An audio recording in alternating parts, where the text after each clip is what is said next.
Mesdames, Messieurs, bonjour, bienvenue dans l'autre direct. Nous sommes lundi et ce matin, je reçois la députée UMP européenne, Nora Bérard. Bonjour. Bonjour. Merci beaucoup d'être avec nous aujourd'hui. On va commencer par les élections cantonales partielles dans le Var. Là, un peu la douche froide. 40,4% pour le Front National à Brignoles, dans le Var. Finalement, à la fois l'UMP, mais aussi les partis de gauche n'ont pas réussi à mobiliser leurs électeurs. Écoutez, ce qu'on peut dire sur le plan général, c'est que c'est un canton qui se partage finalement entre deux extrêmes. Historiquement, ça se joue entre le Front National ou le Parti communiste. Donc ce score, en tout cas l'arrivée au premier tour du Front National n'est pas vraiment une surprise. Ce qui laisse, c'est peut-être la disparition du PC, justement, il n'y a pas de parti de gauche. Alors la gauche, en général, là, est en recul. D'abord, il y a peu de participation. Donc, il faut dire que sur une élection cantonale très locale, le nombre d'électeurs n'est pas suffisant pour extrapoler ce genre de résultats. Deuxième chose, c'est que cette abstention est nourrie par l'absence de réponse, par cette ambiance finalement cacophonique du gouvernement, l'absence de ligne politique, l'absence de cap, qui est finalement très générateur d'angoisse et qui conduit les personnes à voter par exaspération vis-à-vis d'un pouvoir Pourtant, en place. Le nombre de votants n'ont pas changé entre 2011 et 2013, environ un peu plus de 2700 votants. Finalement, le Front National arrive à mobiliser vraiment ses électeurs. Oui, le Front National dans ce canton-là est toujours présent, si on regarde bien. Ce qu'on observe, c'est le recul franc et net de la gauche, qui est en grand recul aujourd'hui. Et ce qui laisse supposer en effet qu'à chaque fois que la gauche est au pouvoir, eh bien, le Front National continue à progresser et gagne finalement des parts de marché au niveau de l'électorat.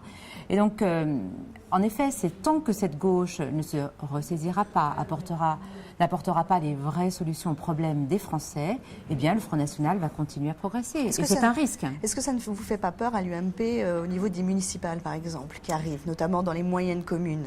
Alors, on sait qu'en général, les municipales profitent aux partis d'opposition. Aujourd'hui, en effet, l'exaspération générale, l'anxiété qui est diffuse dans notre société, l'absence de réponse aux problèmes va favoriser probablement les partis extrêmes. Il faut que l'UMP continue à travailler sur les réponses, sur des projets crédibles, rassurants pour les électeurs et qui permettront de voir dégager effectivement des vraies reconquêtes au profit de l'UMP. On a l'impression que l'UMP s'occupe beaucoup de 2017, encore hier dans le JDD avec François Fillon qui parle de rupture avec Nicolas Sarkozy. On a l'impression qu'il s'occupe surtout de 2017 et pas forcément de 2014.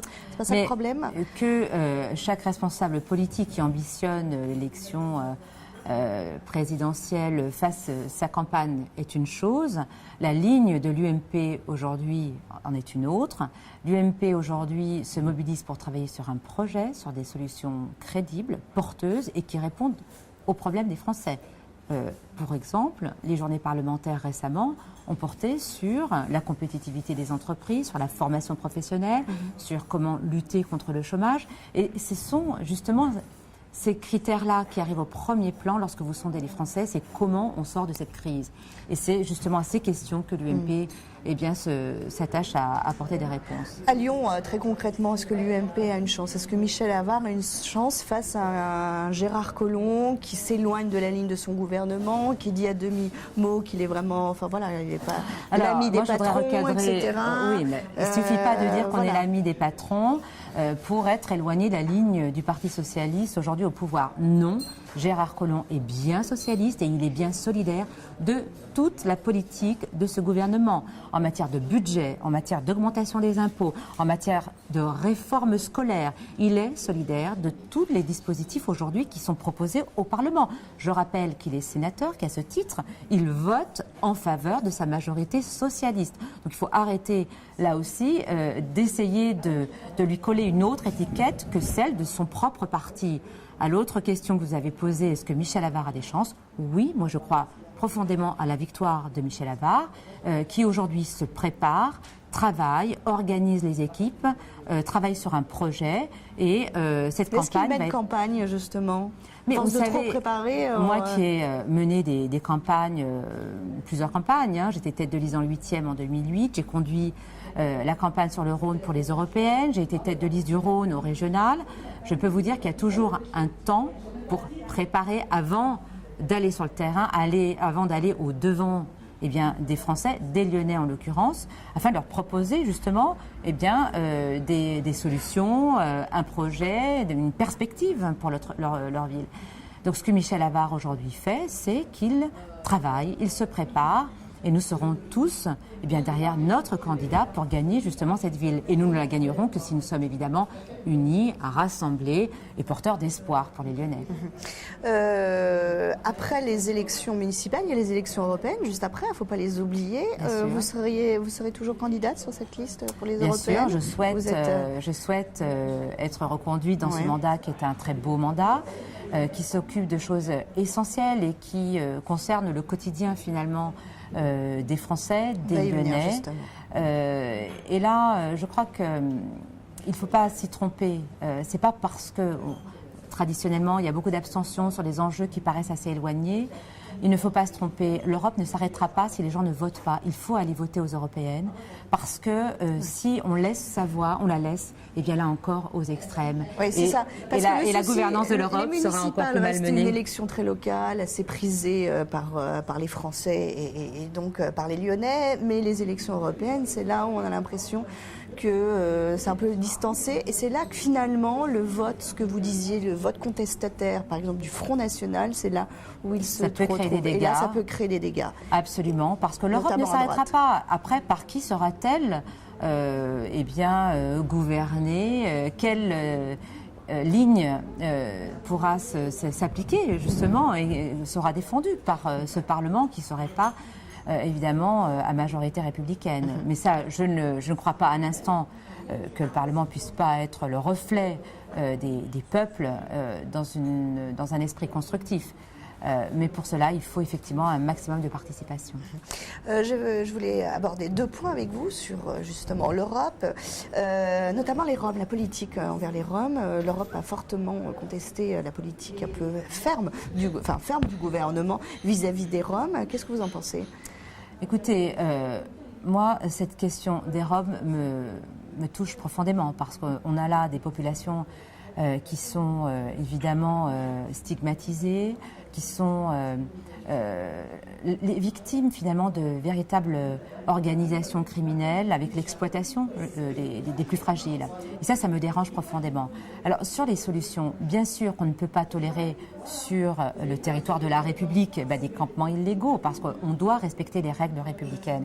Et à la fois, il faut absolument trouver des solutions globale à cette question de migration de population de pays membres de l'Union européenne et qui ne trouvent pas de solution européenne. Donc moi j'appelle François Hollande à être ferme au niveau du Conseil européen de façon à trouver des solutions pan-européennes avec les budgets européens qui sont déjà consacrés et dédiés et qui ne sont pas mobilisés. Oui. Mais le président du gouvernement aussi n'avait pas l'impression de...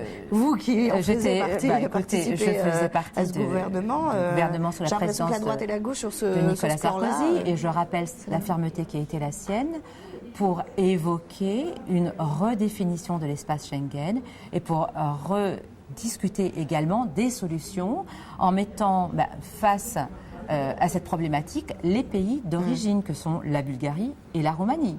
Donc soit on fait preuve de leadership et on engage les États membres à essayer de trouver des solutions de concert avec l'ensemble de nos partenaires, soit on joue l'autruche comme on le fait aujourd'hui avec François Hollande qui manque incontestablement d'autorité sur la scène européenne. Dernier thème que je voulais évoquer avec vous, faire un peu le grand écart, c'est la cigarette et la e-cigarette. Voilà un autre sujet. Comment l'autre sujet actuellement au Parlement européen, comment considérer finalement la e-cigarette? Alors, je rappelle à vos spectateurs qu'aujourd'hui et cette semaine, en séance plénière, nous voterons sur la directive tabac. Donc la directive tabac encadre la commercialisation du tabac et donc cette directive est révisée aujourd'hui. Se pose aujourd'hui la question de la cigarette électronique qui ne nous préoccupait pas plus que ça auparavant. Maintenant, il y a un grand boom. Tout le monde la vend, j'allais dire. Voilà, elle est vendue par les buralistes, elle est vendue sur Internet. Et comment encadrer la commercialisation de cette cigarette électronique? Donc, oui, la cigarette électronique est un moyen de sevrage. On voit que les personnes qui ont envie d'arrêter le tabac, la cigarette classique, se tournent vers la cigarette électronique en essayant de se sevrer avec des doses de nicotine dégressives. Donc, sur la question de la dépendance existe avec la cigarette électronique, il faut le dire.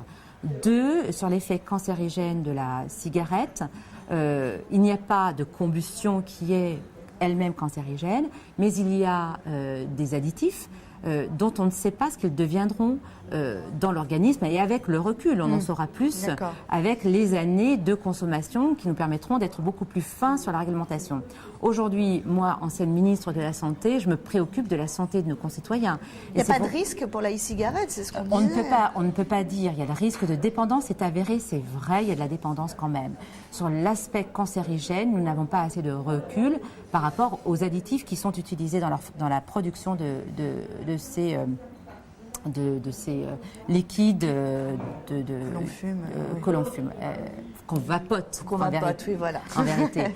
N'utilise pas. Alors donc, moi, je me situe dans la protection des consommateurs et je souhaite que cette directive soit très ferme sur cet encadrement et qu'on protège nos concitoyens européens. Parce que l'industrie du tabac veut aussi vendre les cigarettes. Là, elle commence à se dire, là, on est vraiment dans des luttes. L'industrie du tabac veut préserver son monopole de vente. Si effectivement ce n'est vendu qu'en pharmacie, l'industrie du médicament s'y mettra aussi. Donc c'est un sujet extrêmement difficile. Il ne faut pas dissuader nos concitoyens consommateurs de tabac de se sevrer. Et si c'est un moyen de se sevrer, pourquoi pas, et c'est très bien. Maintenant, il faut être là aussi très ferme et protéger du mieux que nous pourrons nos concitoyens dans l'aide au sevrage. Merci beaucoup Nora Berra d'avoir été avec nous. On se retrouve dès demain dans l'autre direct.